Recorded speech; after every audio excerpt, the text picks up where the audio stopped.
आज होतं आळंदीमध्ये लग्न आणि आम्हाला जायचं होतं लग्नाला. पण काय झालं खूप उशीर झाला होता आणि लग्न कुणाचं होतं सांगतेच तुम्हाला पुढे. पण आवरलं आणि लवकर आलो लग्नामध्ये. लग्न दुपारचं होतं. लग्नामध्ये गेलो, हळद लावली. नेमकं हळदीच्या टाईमला आम्ही आलो होतो. हळद लावली आणि थोड्या वेळ बसले. अशी गप्पा मारल्या आणि इथं पिल्लू निवांत बसला होता शांत. आम्हाला वाटलं उशीर होईल जायला, पण उशीर नाही झाला. बरोबर टाईमलाच गेलो आणि थोडं बाहेर पण गेलो होतो. बाहेरने येऊन मग तिकडे गेलो. मी बाहेर असं कुठं आल्यावरती एवढा पिल्लू शांत बसतो ना, असं वाटतं त्याच्या तोंडावरची माशी हलते की नाही. सगळं आवरलं आणि इथं जेवण करून घेतलं. जेवण पण खूप छान होतं.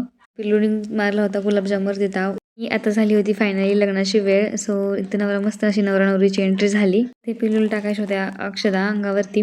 त्याला मी काही ते टाकून देत नव्हते. सगळं आवरल्यावरती लग्नही लागून झालं आणि इथं ह्यांची शेवटी पंगत बसलेली होती.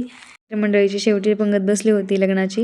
ही शेवटचा कार्यक्रम म्हणजे फोटोज. म्हणजे खूप सारे फोटोज काढले नवरा नवरीसोबत.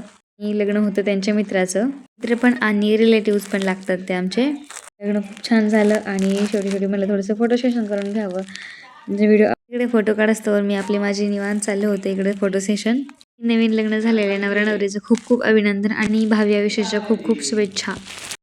खूप उशिरा निघलो होतो आम्ही लग्नातून. लग्न झाल्यावरती पण खूप वेळ बसलो होतो आणि आम्हाला ठरलं माहितीच होतं नेहमीप्रमाणे आळंदी रोडला काय ट्रॅफिक लागणार म्हणजे लागणार. ते झालं.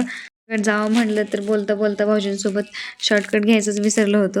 आजच खूप जेवण केलं त्याच्यामुळे घरी आल्यावर सिंपल असा भात केला होता आणि केसर भिजायची विसरले होते मी.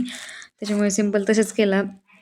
कलर टाकत नाही मी बिर्याणीमध्ये, फक्त केसरचंच पाणी टाकते. आवडलं असेल तर नक्की लाईक, कमेंट आणि सबस्क्राईब करा. सबस्क्राईब करायला विसरू नका. व्हिडिओ शेवटपर्यंत पाहिल्याबद्दल थँक्यू सो मच.